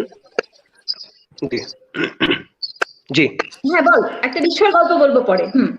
বল সাজু। হ্যাঁ না, উনি একবার বলেছিলেন যে সাজু কমেডিটা কি জানো তো? আমি বললাম যে কি ফরিদে ভাই? কমেডি হচ্ছে একবার এক পাগলকে একজন জিজ্ঞেস করছে, ওই পাগল তোর কাপড় কে ধোয়? তো পাগল উত্তর দিছে, কেন আমার কাপড় আমি ধুই, মাঝে মাঝে নিজেও ধুই। এই যে ডেলিভারিটা বলো যে পাগল বলতেছে কেন আমার কাপড় আমি ধুই, মাঝে মাঝে নিজেও ধুই, তো বলছে দিস ইজ কমেডি। এবং টাইম এবং কখন কি বলছে এই পাগলটি সম্পর্কে তুমি জানো কিনা, না জানলেও তুমি একটা ডায়লগই কিন্তু তাকে তুমি বুঝে ফেলবা। তো ফরিদি ভাইয়ের সাথে থাকলে জীবনে বলতো না যে অভিনয়টা এইভাবে করো, উনি তোমার অভিনেতা হওয়ার দরকার নাই, তুমি তোমার কমন সেন্স বাড়াও। আমার মনে হয় যে মিশা ভাই বলতেন যে আমার সাথে স্ক্রিন শেয়ার করাটা, আই থিঙ্ক মিশা ভাইদের জন্য বলিউড ভেরি ডিফিকাল্ট, তখন 35 ফিল্মে শুট হতো, ক্যান শেষ হয়ে যাবে, একে ভুল করার কোনো ইয়ে ছিল না। আমরা ওই মাঝ মাঝ ফরচুনেট, কারণ টেলিভিশনে অ্যাক্টিং করেছি, ওইখানে যেটা হচ্ছে আমার মনে হয় ফরিদি মামার সাথে যদি স্পেসিফিক ডায়লগ ধরে অ্যাক্টিং করতে যায় কেউ তাহলে problem. I think you have to, উনি চাইতেন যে পুরো জিনিসটা ধারণ করে, সিচুয়েশনটা ধারণ করে যেতে, তখন উনি যেটাই ছুটবেন। জোরে বলো তাই হ্যাঁ, উনি যেটা জোরে বলো। হ্যাঁ আমি কম শুনতে পাচ্ছি। আমার মনে হয় যে ওনার সাথে অ্যাক্টিং করার যেটা থেকে যে পুরো সময়টা একদম ওই সিচুয়েশনটার মধ্যে থাকা, এটা উনি চাইতেন যে আমরা মানে ওইটা কখনো way not out of character. সেই জন্য ক্লোজে সবসময় হিস্ট্রি ইনসেস্ট যে যারা ক্লোজ ট্রিটমেন্ট দিচ্ছে তারা যাতে একদম সবসময় থাকে আর কি, মানে ওই রিয়াকশনের জন্য। এই জিনিসগুলো কিন্তু ওনার কাছ থেকে বেশি শেখা। মানে he is one of few senior actors যারা সবসময় ইনসিস্ট করতে ক্লোজ ট্রিটমেন্টের সময় যাতে কো অ্যাক্টর সবসময় থাকে। আমি জানি না, মানে আমি তো ফরিদি ভাইয়ের সাথে কাজ করেছি, একে তো কো অ্যাক্টর হিসেবে কাজ করেছি, একসাথে স্ক্রিন শেয়ার করেছি, সেটা তো অনেক বড় একটা পাওয়া জীবনের। ওনার সাথে যখন কাজ করেছি যে আমার ডিরেকশনে উনি কাজ করতে রাজি হয়েছেন এবং কাজ করেছেন, আমি অদ্ভুত ভাবে দেখতাম, ধরো ব্যাকশট, হ্যাঁ, হুমায়ুন ফরিদি ব্যাকশট যদি কেউ দেখে, হুমায়ুন ফরিদি হেঁটে যাচ্ছেন বা ওনার মানে ক্যামেরা ওনার পিছনে, মানে পিচ দিয়েও যে মানুষ অভিনয় করে, এটা আমি বহুবার দেখেছি। একটা মানুষ তার পিঠ দিয়ে অভিনয় করছে, মানে সেখানেও তার একটা কোনো অ্যাক্টিভিটি আছে বা কোনোটা এক্সপ্রেশন আছে। এটা খুব অদ্ভুত একটা ব্যাপার। আর বিস্ময়ের কথা বলছিলাম তখন, যে বিস্ময়ের একটা গল্প বলবো, কিন্তু বিস্ময়ের গল্পটা একটু কষ্টের। ফরিদিনের তখন শরীর খুব বেশি খারাপ, এটা একদম শেষ বছরটার কথা। তো আমি টাঙ্গাইলে শুট করছি আউটডোরে, ফরিদি ভাইয়ের শুটিং, এবং ওইখানে আসলে একটা special arrangement for 3 to 5 days, ওইটার মধ্যেই ফরিদি ভাইয়ের কাজ। তো ফরিদি ভাই আমাকে ফোন করে বললেন যে আমার খুব শরীর খারাপ, আমি আসতে পারবো না। তো আমার মন খারাপ হয়েছে যে ফরিদি ভাই শরীর খারাপ, আসতে পারবে না, এরকম একটা স্পেশাল অ্যারেঞ্জমেন্ট, তাহলে শুটটা তো আর হবে না। তো তারপরে হঠাৎ দেখি দুপুরবেলা ফরিদি ভাই চলে এসেছেন। ফরিদি তো ভীষণ শরীর খারাপ, মানে ফরিদি ভাইয়ের অ্যাজমা ছিল, তো খুব ঠান্ডা এবং প্রচন্ড শীত পড়েছে, এবং ফরিদি ভাই অ্যাজমা অনেক বাড়াবাড়ি, কিন্তু ফরিদি ভাই কাজ চলে এসছে। আমি বললাম, আপনি কেন এসছেন এই অসুস্থ শরীর নিয়ে ফরিদি ভাই? আপনি তো আমায় বললেন যে আপনি অসুস্থ, আপনি শুট করবেন না। আমাকে তখন উনি বললেন যেটা আমার আসলে এটা খুব আমার জন্য খুব বেদনার একটা স্মৃতি। সেটা হচ্ছে যে ফরিদি ভাই আমাকে বললেন যে আমার মনে হচ্ছে যে তুই আমাকে বিশ্বাস করিস নাই, আমি যে অসুস্থ, তাই আমি এত দূর এসে তোকে জানালাম যে আমি অসুস্থ। আমার আমি আসলে বলতে পারবো না যে আমি ফরিদি ভাইকে বলেছি যে ফরিদি ভাই, আপনি এমন করে কেমন করে বোঝেন মানুষকে। সত্যি সত্যি তো একটা ডিরেক্টরের যে ধরনের টেনশন থাকে, আমি ওখানে বসে ভেবেছি ফরিদি ভাই কি সত্যি অসুস্থ, এতটা আসতেও তো পারতো নাকি। দেখো, আমি আসলে ফরিদি ভাইকে বলেছিলাম যে এটার জন্য আমি ক্ষমা চাই। মানে আমার মনের ভেতরে যে এই কথাটা এসেছিল, সেটা তো আমার অন্তর্যামী জানেন, তাই না? তো এটা তো আমি অস্বীকার করতে পারবো না। এবং ফরিদি ভাই যখন আসলেন এবং এসে বললেন যে তোর যদি মনে হয়ে থাকে যে আমি ঠিক বলছি না, তাই আমি আসলাম।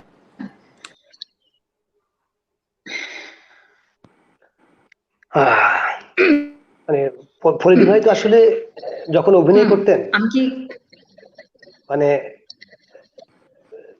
মানে ওনার অভিনয় করার সময় সবচেয়ে, আপনি যেটা বললেন যে ওনার পিঠ কথা বলতো, ডিরেক্টর কি ভাবতে পারে সেটা বুঝতো, উনি এতই বুঝতেন যে উনি যে সংলাপটি দিতেন, সংলাপটি শেষ হওয়ার পর 1 সেকেন্ড উনি আর থাকতেন না, বলতো কাট। এবং উনি যখন ডেলিভারিটা দিতেন, এইটা সবচেয়ে ইন্টারেস্টিং ব্যাপার ছিল। উনি যখন বলতো যে আমি ভালো আছি, কাট, তুই দিয়ে গেছিস, কাট। মানে একটা ডিরেক্টর কাট বলার আগে ফরিদি ভাই যে কাটটা বলতো, সেটা আমার অসাধারণ লাগতো। মানে মানে উনি নিজেই কিন্তু একটা এডিটিং করে ফেলতেন, যে উনি আবার যদি বলতো যে তুমি এই সংলাপটা বেশি নিচ্ছ কেন, তুমি কি এই সংলাপটা বসাতে পারবা, কদি বস আমি এখানে বসাবো, তাহলে আগে নিচ্ছ কেন, ওইটা বসাবো, না তাহলে ওইটা নিলা কেন, মানে পাজল হয়ে যেত একদম। আমি রিয়েলি বেঁচে গেছি যে ফরিদি মামা আমি কোনো একটু একটা কথা বলার কারণে। সুযোগ পেতে পারি? হ্যাঁ প্লিজ। বাজেট বাড়ছে কিনা বলুন। হ্যাঁ আরিফ প্লিজ। 3,10,000। আমি যেহেতু একটু পর এসে আপনাদের ডিস্টার্ব করছি, আমি পুরো বিডে ব্যস্ত। লাস্ট প্রাইস এখন পর্যন্ত উঠেছিল আমাদের শেষ সময় পর্যন্ত 3,10,000। তো আমরা ওয়েট করেছিলাম প্রায় 10 মিনিট। এর মাঝে হাঙ্গেরি থেকে একজন ভদ্রলোক ফোন করে এটাকে একটা উইয়ার্ড নাম্বার দিয়ে এটাকে ক্লোজ করেছে। যেহেতু আমাদের টাইমটা শেষ হয়ে গেছে, কেন একটা উইয়ার্ড ডিজিট দিয়ে ক্লোজ করেছে এটা আমরা ওনার মুখেই শুনতে চাই। সো উনি চেহারা দেখাতে যাচ্ছে না, উনি আননোন থাকতে যাচ্ছে, শুধু উনি একটু কথা বলে আমাদের সাথে। প্রীত ভাই, ওনাকে কি একটু স্ক্রিনে আনা যায়? এটা আমাদের মিটিং টাইম শেষ, আমরা আর দেরি করতে যাচ্ছি না, তারপর একটু আড্ডা হবে। কিন্তু হ্যালো প্রীত ভাই, উনি কি এসেছে? শুনতে পাচ্ছি ভাইয়া, একটু জোরে বলতে হবে। আসসালামু আলাইকুম ভাইয়া, আমার নাম আরিফ। আপনি হাঙ্গেরি থেকে? হ্যালো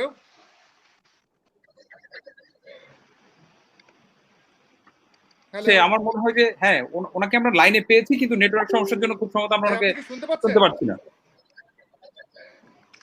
হ্যালো আরিফ ভাই, আমরা ওনার বিটটা জানিয়ে দিই। ওনাকে শোনা যাচ্ছে না আসলে। আচ্ছা, উনি আমাকে যেটা জানিয়েছে ওনার লাস্ট বিড হচ্ছে ৩,২৫,০১২ টাকা। তো আমি সাথে সাথে ওনাকে ফোন করে জিজ্ঞেস করেছি যে ২৫,০১২ টাকার উৎসটা কি। তো উনি বলেছে যে ২৫ তার একটা মেয়ের বার্থডে এবং ১২ হচ্ছে আরেকটা মেয়ের বার্থডে। সো সেই তার ২ মেয়ের জন্য এই চশমাটা উনি কিনতে যাচ্ছে। উনি আসলে দেশে থাকেন না প্রায় ১২ বছর। তো উনি এটা কেনার পিছনে দুটাই কারণ হচ্ছে, একটা হচ্ছে যে দেশের জন্য কিছু করা, এবং হুমায়ুন ফরিদী ছিলেন ওনার নাকি ছোটবেলার একদম আইডল। তো উনি আর কোনো অপেক্ষা না করে আমাকে বললো, আমি লাস্ট টাইম পর্যন্ত ওয়েট করেছি, তা আপনারা এটা প্লিজ ৩,২৫,০১২ টাকা এটা ক্লোজ করেন। এবং আমার মনে হয় এখানে যেহেতু সারারাত আপু আছে, আমাদের টাইমও ওভার হয়ে গেছে, আমরা এই প্রাইসে এটাকে ক্লোজ করতে যাচ্ছি।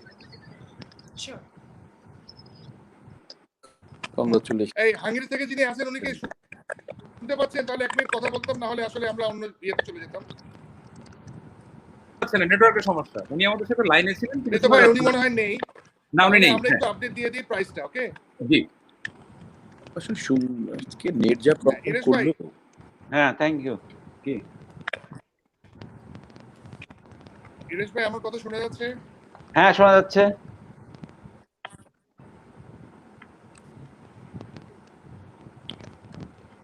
প্রীত ভাই? জি ভাই।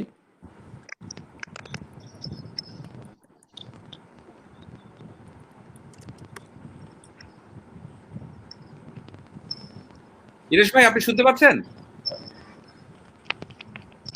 ইরেশ ভাই শোনা যাচ্ছে আমাদেরকে? হ্যাঁ হ্যাঁ, শুনতে পাচ্ছি। ইরেশ ভাই আপনার শেষ ছবিগুলো বোধহয় হুমায়ুন ফরিদীর যেগুলো আসলে আছে সেগুলো বোধহয় আপনার তোলা। সেটা যদি একটু ছোট করে আমরা শুনে আসি, সেই ছবি তোলা আপনার হাতে তোলা তার শেষ ছবিগুলো। হ্যাঁ, ওগুলো কি কি কি করব? আপনি যদি সেটা নিয়ে একটু বলেন, কখন ছবিটা তুলেছিলেন? ওই শুটিং এর জন্য ওয়েট করছিলাম। আমাদের সেদিন খুব রেইনের ঝামেলা ছিল। আমরা ওই ইয়েতে মানিকগঞ্জ শুট করছিলাম একটা জমিদার বাড়িতে। নাম কি বেদিনা না কি জানি একটা জায়গা আছে না, ইয়ে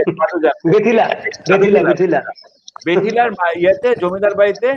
তো সেই দিন শহীদী মামা বিরক্ত, কারণ এই শুটিং শুরু হচ্ছে না বৃষ্টির কারণে।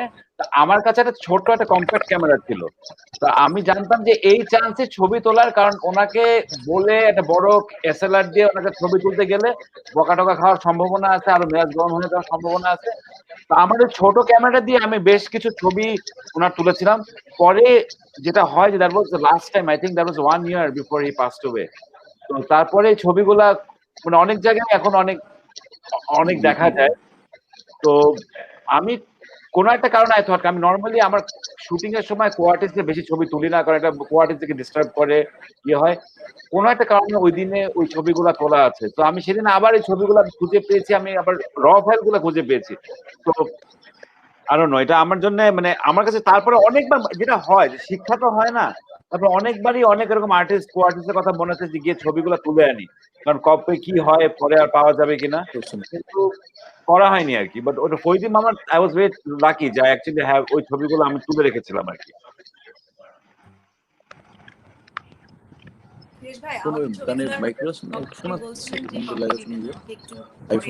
জি আমরা স্যার, আপনি বলছিলেন আপনার বাবার চশমাটা আসলে সর্বশেষ বিক্রি 3,25,012 টাকায় আসলে আমরা ক্লোজ করতে চাই।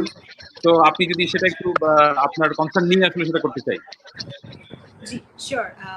আমার একটা জিনিস খুব মানে এটা কি কোইন্সিডেন্স নাকি মানে নেচারের কোনো ইয়ে, যে আমার বাবার চশমা মানে একজন মেয়ে তার চশমা দিচ্ছেন এবং আরেকজন বাবা তার মেয়েদের জন্য চশমাটা কিনছেন। সো এটা সুন্দর এটার জন্য হতে পারে। সত্যি ভারী সুন্দর পুরো ব্যাপারটা। Poetic justice. হ্যাঁ। সো আজকে নেটওয়ার্ক আসলে আমাদের পুরো দেশের নেটওয়ার্কের একটু সমস্যা, আমরা সবসময় আসলে ক্ষমা চেয়ে নিচ্ছি। এবং আমার কাছে মনে হয় যে এটা আসলে তো প্রতিযোগিতা নয়, এটা আমরা আসলে সবাই যেভাবে এগিয়ে এসেছে, আজ যদি হুমায়ুন ফরিদী বেঁচে থাকতেন আমরা নিশ্চিত তিনি এসে বলতেন তোমাদের কি লাগবে, আমার যা কিছু আছে সব তোমাদের। এবং তার পরিবার একদমই তাই।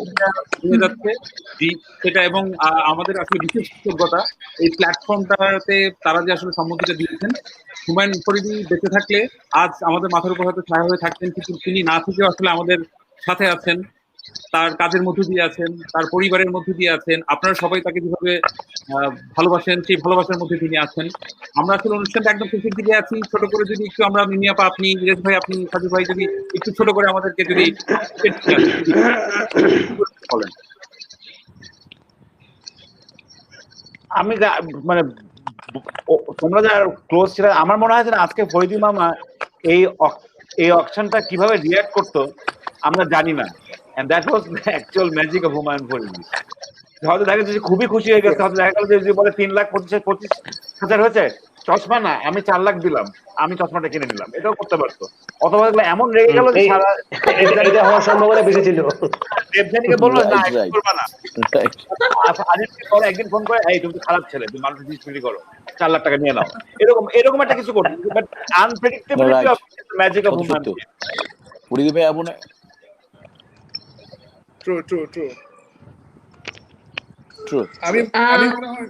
আমি একটা কথা বলতে চাচ্ছিলাম। মিমি আপা আপনি বলেন প্লিজ, আমরা একটু 2 মিনিট আমরা আসলে শেষ করব। আমি একটা কথা বলতে চাচ্ছিলাম। আমি আজকে ভাবছিলাম যে কে নিয়ে অনেক কথা ভাবছিলাম, যেহেতু ফরিদী ভাই কে নিয়ে একটা অনুষ্ঠান হবে, সেখানে আসবো। তো অনেক কথা হলো যে সামনের মাসটা হচ্ছে মে মাস। মে মাসের 29 তারিখ হচ্ছে ফরিদী ভাইয়ের জন্মদিন। তো মানে ফরিদী ভাইয়ের জন্মদিনটা আমার সব সময় মনে থাকে। মে মাসের 29 তারিখ ফরিদী ভাইয়ের জন্মদিন। কতবার এই দিনটাকে সেলিব্রেট করেছি, কতবার। কিন্তু ফরিদী ভাইয়ের চলে যাওয়ার দিনটা আমার কোনোদিন মনে থাকে না।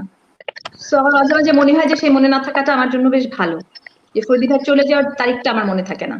হঠাৎ পত্রপত্রিকায় দেখলে আমার মনে হয় ও আচ্ছা তাই তো, কিন্তু আমার জন্মদিনটা সবসময় বেশি মনে থাকে। মিমি আপা, সাবিরের সাথে আমার মানে দেবযানীকে বলে রাখি, সাবিরের সাথে আমার একটা মিল আছে। মিলটা হচ্ছে সাবিরের শ্বশুরের জন্মদিন হচ্ছে 29শে মে, আমার শ্বশুরের জন্মদিনও 29শে মে। ফরিদী ভাই প্রত্যেকটা জন্মদিনের সময় উনি ফোন দিয়ে বলতেন তুমি কি এখন তোমার শ্বশুরের জন্মদিন পালন করছো? কারণ ডক্টর ইনামুল হক এবং হুমায়ুন ফরিদী তাদের দুইজনের জন্মদিন হচ্ছে 29শে মে। এবং প্রত্যেকটা জন্মদিনে ফরিদী ভাই নিজে আমাকে ফোন দিয়ে বলতো তুমি কি এখন চিপায় আছো নাকি? আমি বললাম না, আমি শ্বশুরের সাথে আছি। তো আমি শুধু একটা কথা বলে আমি তোমাদের দুজনেরই বা পায়ে কোনো দাগ নাই। আচ্ছা, আমি আরেকটা কথা বলে আমি শেষ করতে চাই। সেটা হচ্ছে ফরিদী ভাই চলে যাবার পর সবুজ ভাই আমাকে একটা কথা বলেছিলেন যে তুই তো আর কোনোদিন কাউকে ফোন দিয়ে চমকে দিতে পারবি না। তো ওইটা আমি তখন ভাবলাম যে তাই তো, আমার জীবনের একটা ফানের অধ্যায় শেষ হয়ে গেল। আমি কাউকে ফোন দিয়ে এখন বলতে পারি না মিমি আমি ফরিদী বলছিলাম তুমি আমাকে কিছু খাবার পাঠাও, এটা কেউ বিশ্বাস করবে না। এটা আমার মনে হয় আমার জীবনের এখন পর্যন্ত।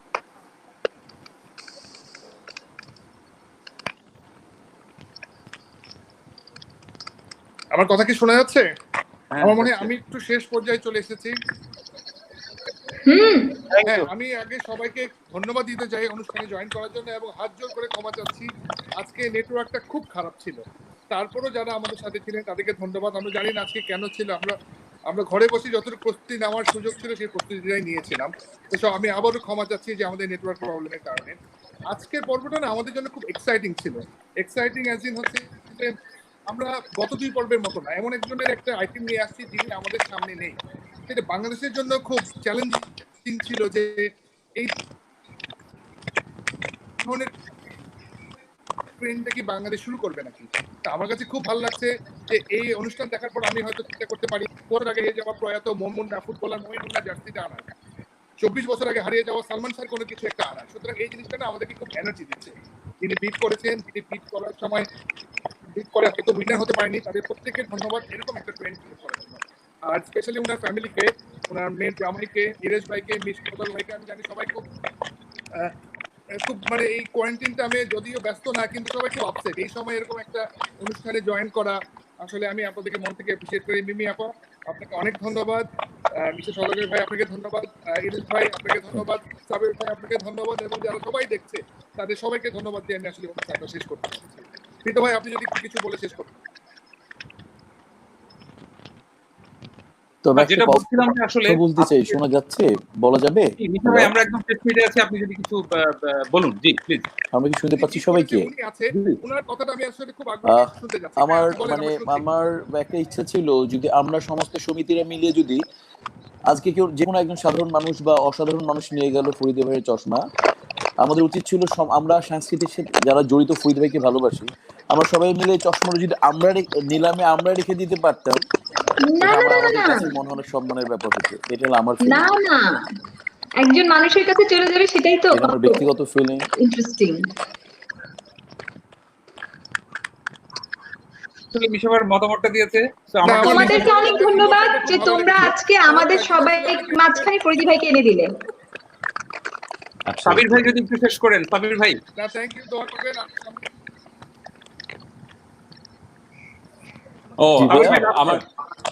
আমার একটা স্বপ্ন পূরণ হয়েছে ফরিদি আঙ্কেলের জন্য।